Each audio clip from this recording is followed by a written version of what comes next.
Hey everyone, and welcome back to D3 in 10 minutes or less. I am Jasper, and today we're going to take a little bit of a turn. We're going to get into building some charts, specifically Sankey charts. You might know these as alluvial flow diagrams. You might know these as those interesting looking bar charts with the curves as well. They're probably the most requested charts within the D3 library, just because it's hard to build them in a standard way using something like a Tableau or Power BI. So today we're going to dive into how to do it with D3. So without any further ado, let's jump into it. So as with any data viz that we've been working on, it all starts with the data, right? So let's just copy paste some data in here. The data we're working with today is the flow of plastic from production to recycling. So I was interested in seeing what amount of plastic that's been produced actually ends up being recycled and reused. So, okay, just going to jump into TSV parse.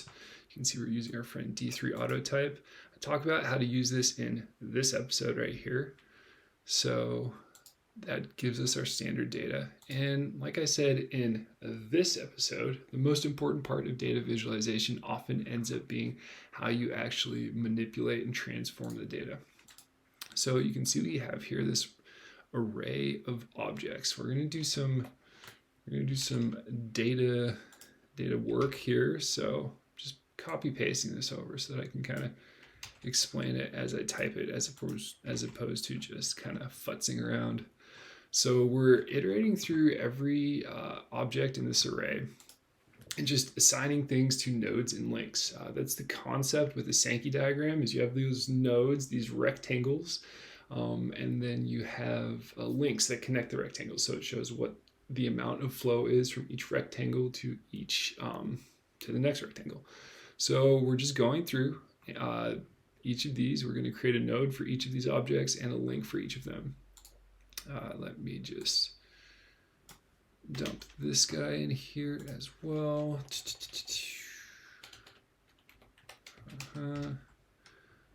So with this, I'll just show you once the data is there. But we're basically assigning an index to each of these objects so that within the chart it can say, okay, going from index 0 to index 1 and all those sorts of things. And then last but not least, this is the actual Sankey work that D3 does. So one by one, I'll kind of walk us through this. So we're creating nodes and links properties in this Sankey data object.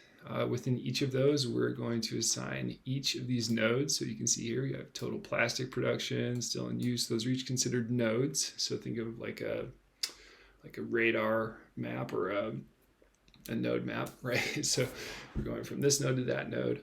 The links are basically the connectors, and what this Sankey function in D3 does is it looks at these values we've allotted here. These are the actual numbers. Look at all those zeros, and it creates a link of a specific size based on the value. It also does some ordering and sorting so that things flow and it looks all right. So if we crack open this object, this is the Sankified data object, you could call it. So you can see here, this is total plastic production.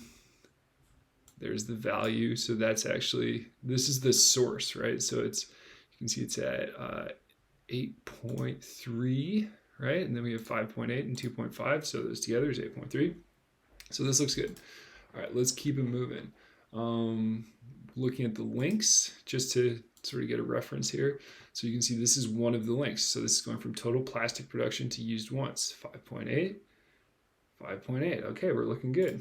The proof will be in the pudding when we actually take a look at this sucker. The last thing I did this beforehand, just assign specific colors to the nodes. You'll see why when this shows up.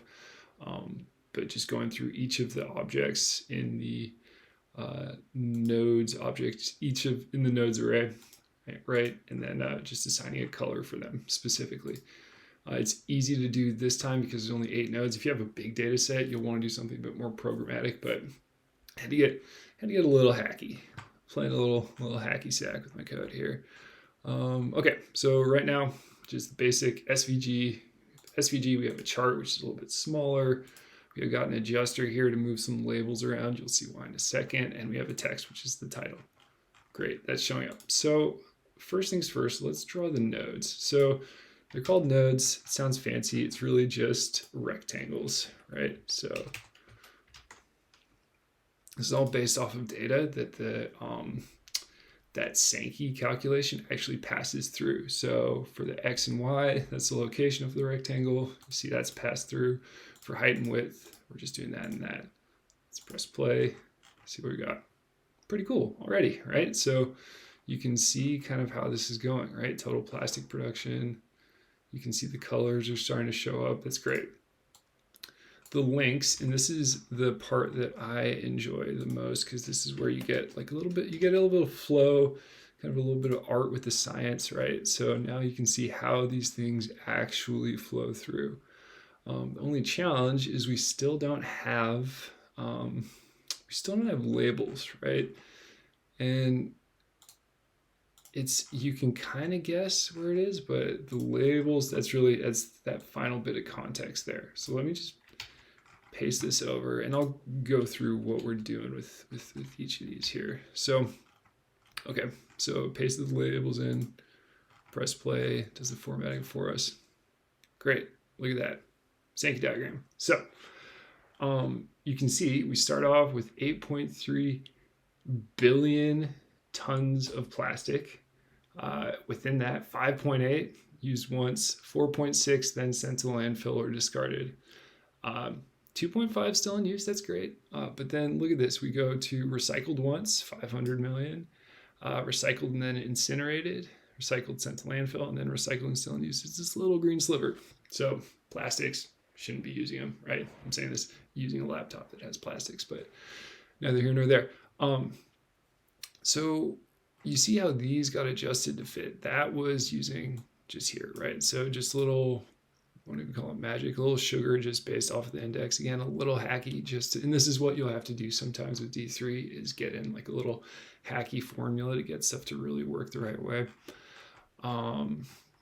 But yeah, this is probably the other important thing to call out here is this approach to drawing the links. So the links for data, we're just going back to this Sankey data object here, which is this one we've created up here, and we're looking at the links array within that object.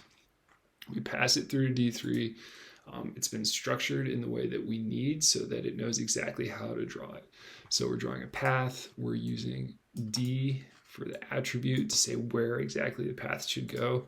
And we're using this calculation. And this calculation will actually look at the data here to draw it the right way. So it's important to do it this way. Stroke width, again, d.width, that's an attribute that Sankey calculation creates. So you want to keep using that. This is where you can mess with the colors and the opacity and all that. And then it's the same approach for rectangles, right? So we're looking at Sankey data.nodes. It's the other array within that object. X0, Y0, height and width, color, scale, name. Yeah, so that's that. That was fun to actually build a chart. I think that this is the approach we'll take for the next couple of weeks. We'll build some interesting charts, some interesting objects that I've enjoyed building and I know I want to share with you all. If this worked for you, let me know. Like this video, subscribe. If this didn't work for you, also let me know. Tell me how we could do this better. Again, I'm here for you. This might just be me in the future watching this, like, how did I draw a Sankey?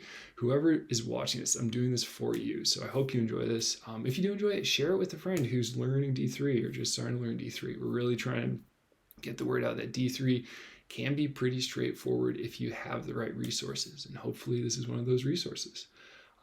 With that, I bid you adieu and hope you have a great day. All right, thanks a lot. Take care.